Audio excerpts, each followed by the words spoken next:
the fact that he was a pioneer and he stood up when standing up to the white establishment was not just a unusual thing.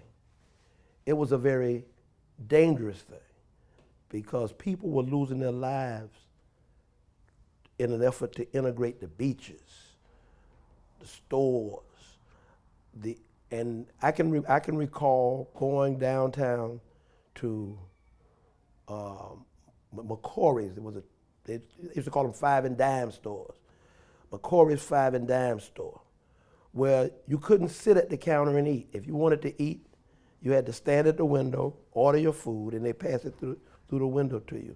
And so he along with people like Father Gibson, like Reverend Edward T. Graham, they were putting their very lives on the line in order to try to do things like integrate the beaches, integrate the stores, integrate the restaurants.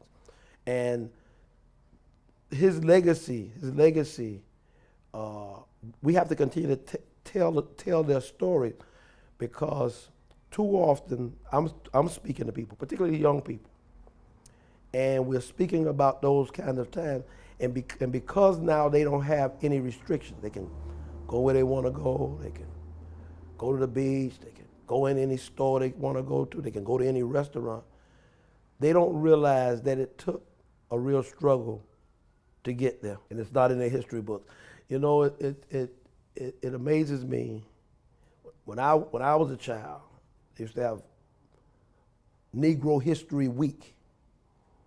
So for 51 weeks a year, they didn't teach our history, and oftentimes, and Negro History Week was really limited to black institutions, black public schools. Then they stretched it out to Black History Month.